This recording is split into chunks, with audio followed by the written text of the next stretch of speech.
세 가지 시나리오 얘기 나오잖아요, 김관삼 변호사님. 네. 첫 번째는 이게 인용이냐 기각이냐를 두고 재판관들이 크게 의견 대립을 하는 와중에 탄핵 인용에 대한 정족수 6명이 안 됐을 것 시나리오. 두 번째 시나리오는 뭐였죠? 보고도 까먹었나? 한번 다시 띄워주시겠어요? 한덕수 총리. 한번 보시면서 같이 얘기 나눠보죠. 한덕수 권한대행 건과 같이 묶어서 선고하느라 시간이 길어졌다 설.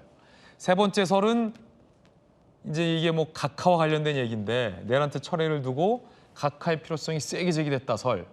관련해서 아까 민주당의 탄핵소추 관계자인 민주당은 만약에 각하되면 헌재가 내란죄 뺀 것 때문에 그럴 거다. 더 나아가서 한 민주당 관계자는 김용민이 내란죄를 굳이 넣어가지고 이렇게 됐다라는 얘기까지 지금 언론 보도로 나온 건데 알 수는 없는데 김 변호사님 이 세 가지 시나리오 중에서 어떻게 전망하십니까 개인적으로는?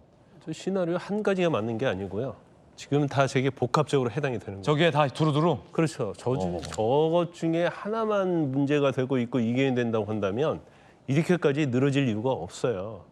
그러니까 우리는 시나리오 1, 2, 3 했는데 저 1, 2, 3가 다 지금 다 작용하고 있다? 그렇죠. 내부에서 작용을 하고 있는 겁니다. 일단은 처음에 시나리오 1번에 보면 이견인데 이 이견은 2번과 3번 때문에 생기는 거예요. 그리고 2번에는 동시에 선고하느냐 안 하느냐 이게 중요한 게 아니고 한덕수 권한대행에 대한 탄핵 결정하고 탄핵 여부 결정하고 대통령에 대한 탄핵 선고가 이게 맞물려 있다.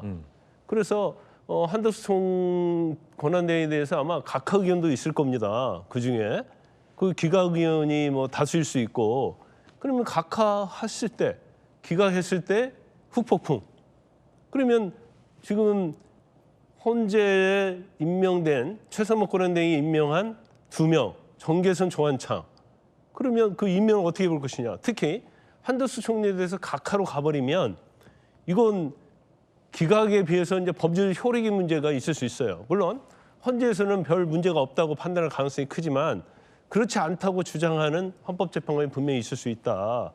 그래서 만약에 각하로 모아져 버리면 이건 엄청나게 법률의 소급효와 관련해서 논란이 있을 수 있어요. 이게 어떻게 정답이다 할 수 없기 때문에 이 부분에서 논란이 되고 있다는 거고 그다음에 또 구속 취소에 좀 영향을 좀 받고 있다고 봅니다. 그래서 물론 뭐 직접적으로 공수처에서 수사한 그런 것들이 뭐 헌재에 어떤 영향을 끼치냐 안 끼치냐 논란을 차치하고서라도 공수처와 검찰에 관련된 검찰 조서 이거에 대해서 사실 증거 능력을 인정했잖아요.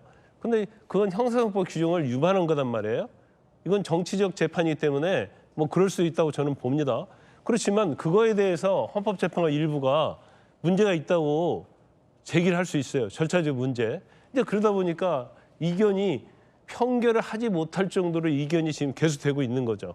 근데 그러다 보니까 초안 작성도 들어가지 못하는 거고 그다음에 결국 이제 선고 일자를 잡지 못하는 이런 경향이 있기 때문에 제가 볼 때는 오늘 내일 사이의 어떤 평의 통해서 평결이 이루어지지 않는다고 한다면 이재명 대표 이후에 선고될 가능성이 크고 경우에 따라서는 선고 자체가 더 뒤로 갈 수도 있다. 저는 그렇게 봅니다. 물론 1번의 이유는 2, 3번이 있기 때문에 1번이 있는 거다. 그렇죠. 복합적인 거다. 물론 마지노는 4월 18일이 될 거예요. 마지노는 4월 18일이 되는데 이제 그 이전에 이렇게 한다고 해서 이견이 있다고 해서 이걸 계속적으로 선고를 늦춰갈 수는 없어요. 3말 4초. 이견이 있는 대로 평결을 해서 결과적으로 인용 기각 각하 그렇게 결정을 할 수밖에 없죠. 그렇군요. 그래서 이거 언제까지는 끌고 갈 수 없다. 저는 그렇게 봅니다. 3월 말 4월 초.